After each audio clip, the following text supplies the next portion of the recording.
So Johann Fritz was in the Marine Corps and he was picked up from Diego Garcia, then recruited into the secret space program as a Kruger officer at LOC, which is Lunar Operations Command. From there, he was transferred into the Mars Defense Force and later Nachtwaffen extrasolar, which is the sector of the, I guess, quadrant of the galaxy that he was stationed in. And he has done a total of 40 years of service and eventually even made up to executive level management aboard the USS Patton and as well as CEO of the Franklin for another 15 years.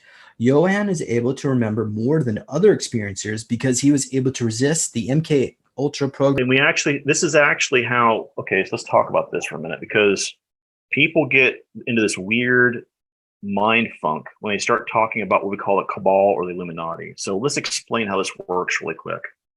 You have sectors of human endeavors, for example, the media, movie production, music production, the news. You have these individuals at high levels of power. And essentially what they're doing is they're being talked to by a hybrid, a Draco hybrid that interfaces with them. They may be using holographic technology, maybe not, but in many cases are using their psionic abilities to manipulate these individuals to do a certain agenda. And all of these hybrids are reporting back to what they call a planetary prince, the guy who runs the show. Earth has one. A lot of other planets have them as well. And that's essentially the pyramid structure of how the cabal or the Illuminati works. You have these hybrids that are essentially doing all the footwork for the prince, and the prince is reporting back to the queen saying, you know, Your Majesty, this is the current state of affairs on the Earth. This is how many people we currently have. This is the current state of affairs with our control of these certain groups, so on and so forth.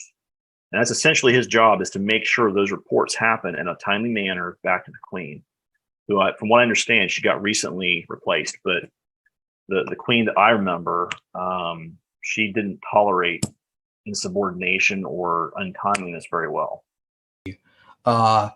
Question from the audience. Can you tell us the name of Earth's planetary prince and the name of the queen? No, I'm not speaking those names out loud. No. Sorry. Here's the reason why. Because their particular language has a psionic component to it. When you speak it out loud, you're drawing that energy to you. And the last thing I want is some 13-foot tall Draco white royal showing up in my house. No. No, thank you.